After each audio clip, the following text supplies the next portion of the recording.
Kita ulang kembali sejumlah berita pilihan dari Bali.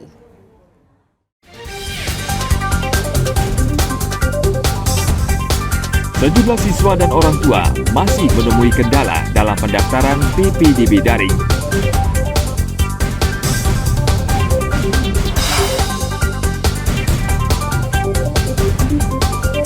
Polisi menetapkan 8 tersangka dalam kasus bentrokan 2 kelompok di Pedungan.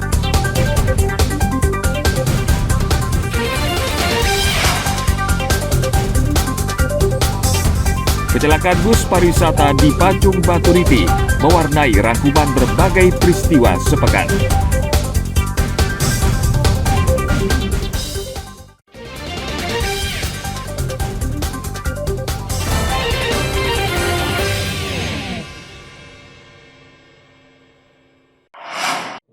Paguyuban atau Ikatan Maluku dan aktivitas kegiatan permitiban seperti Bapak tadi. Polisi menetapkan 8 tersangka dalam kasus bentrokan 2 kelompok di Pedungan Selasa dini hari lalu. Para tersangka berasal dari salah satu kelompok yang disebut melakukan penganiayaan.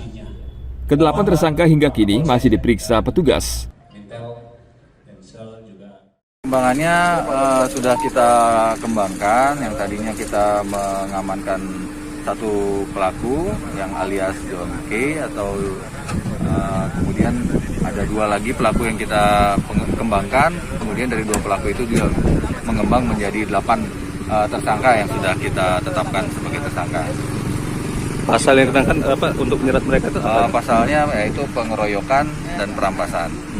Dari satu kelompok apa yang ditersangka itu, 8 tersangka itu? Ya, satu kelompok dari John K alias panggilan itu. Video bentrokan 2 kelompok ini sempat beredar luas di masyarakat. Kedua kelompok saling serang menggunakan benda yang ada di sekitar lokasi. Dialog dengan sejumlah pihak sudah digelar guna mencegah terjadinya bentrok susulan. Warga-warga kami yang bermasalah, kami tahu. Tim Liputan melaporkan dari Denpasar.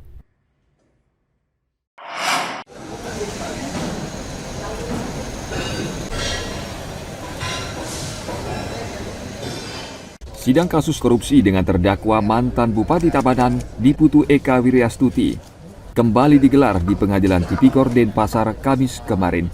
Sebelum sidang dimulai, Eka yang berada di ruang tahanan dihampiri mantan Wakil Gubernur Bali Ketut Sudikerta. Sidang kedua ini mengagendakan pembacaan eksepsi atau jawaban terdakwa. Terdakwa melalui kuasa hukumnya keberatan atas dakwaan jaksa KPK yang menyebutnya koruptor.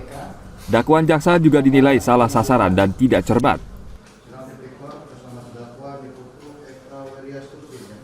Intinya saya menggunakan hak hukum saya sebagai warga negara Indonesia dan itu wajib dilakukan ya supaya seimbang pemberitaannya karena bagaimanapun saya sedang berproses, jadi harap untuk dihormati dan jangan dipelintir kemana-mana.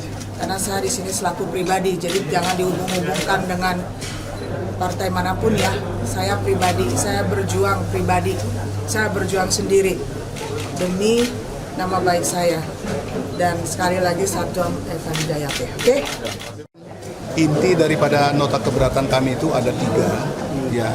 Yang pertama, mohon kiranya dalam proses peradilan ini jangan masyarakat melabeling bahwa saudara Eka Wiryastuti itu adalah koruptor karena dia dilindungi oleh undang-undang hak asasi manusia. Dia sekarang ini sebagai terdakwa, ya. Jadi kalau sudah ada putusan yang berkekuatan hukum inkrah, apapun dia, apakah dia bersalah dan tidak, baru nanti labeling itu akan menjadi bagian dari dia. Itu yang pertama, ya.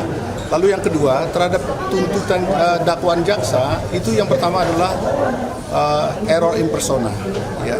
Karena apa? Saudara Eka Wiryastuti sebagai bupati dan Dewa Wiratmaja itu sebagai staf ahlinya, itu di dalam melaksanakan tugas itu hanya bersifat koordinator, ya. Jadi kalau teman-teman tadi mendengar eksepsi kami bahwa si Dewa itu disuruh berkoordinasi dengan beberapa OPD. Nah, lalu kemudian koordinasi itu kalau ada tindak pidana yang dilakukan oleh saudara Dewo itu tidak bisa dibebankan kepada yang memberi koordinasi. Kalau itu menjadi bagian daripada dianggap perbuatan melawan hukum, maka sangat berbahaya Republik ini. Banyak pejabat-pejabat publik di Indonesia ini nanti akan bisa duduk sebagai pesakitan, ya. Oleh karena itu, kualitas daripada perbuatan pidananya itu tidak bisa dilabeling dengan representatif. Ya. Lalu yang ketiga itu adalah gugatan tidak cermat. Ya. Kenapa tidak cermat? Saudara Eka Wiryastuti didakwa itu bersama-sama dengan Dewo melakukan penyuapan. Nah, jaksa dalam dakwaannya tidak menyebutkan di mana disuap, berapa menyuap, tempat di mana, lokus dan temposnya tidak terinci di sana. Ya, jadi itu. Kasus dugaan suap pengurusan dana insentif daerah Tabanan tahun 2018 ini akhirnya ditunda. Sidang akan dilanjutkan 30 Juni mendatang dengan agenda tanggapan jaksa terhadap nota keberatan terdakwa. Tim Liputan melaporkan dari Denpasar.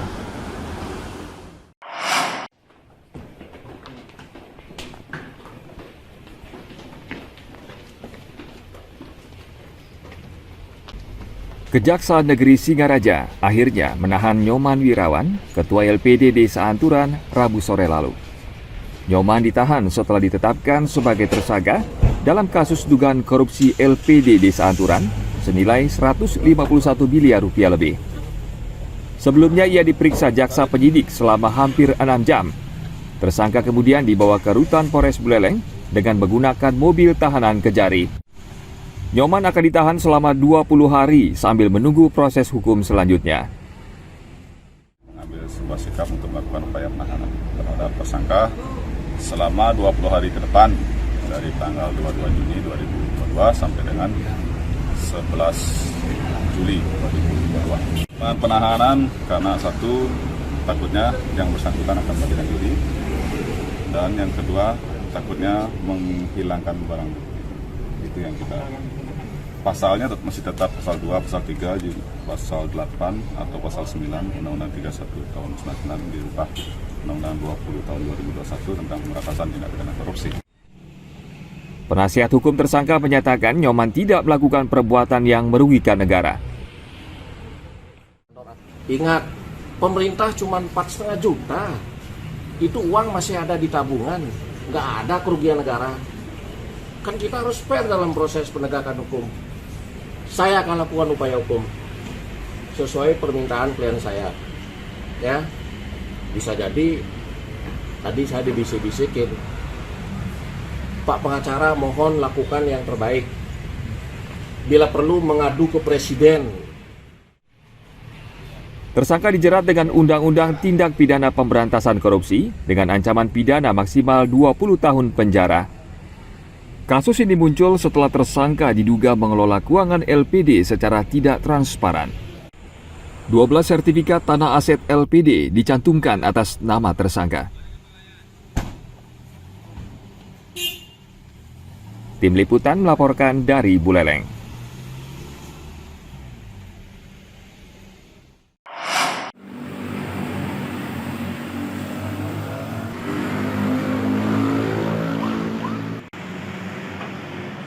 Kenaikan harga cabai tidak berdampak terhadap usaha warung nasi Padang di Badung. Harga per porsi masakan Padang di Megwi dan Brigit hingga kini masih normal. Pengelola warung enggan menaikkan harga di tengah kenaikan harga cabai. Upaya itu dilakukan agar para pelanggan tetap datang berbelanja ke warung. Kami menjual masih dengan harga standar, ya walaupun dengan harga pangsa pasar begitu, kami masih menjual dengan harga normal. Kenapa mas? Ya kami dibalik segi kayak begitu, kami juga menjual, kami cuma bukan mencari keuntungan sesaat, kami juga mencari pelanggan konsumen. Jadi tidak mengangkat harga menu makanan? Tidak, sama sekali tidak. Oke, dari sepengetahuan mas, mulai kapan mas mulai ada peningkatan harga cabai mas? Ya kurang lebih hampir sekitar semingguan ini. Semingguan ya? Iya. Terus solusinya apa mas dilakukan agar tetap bisa memanfaatkan cabai dengan harga yang masih tinggi nih mas? Ya kalau solusinya sih, kalau kami ya pemakaian bahan-bahan begitu aja sama yang kami gunakan.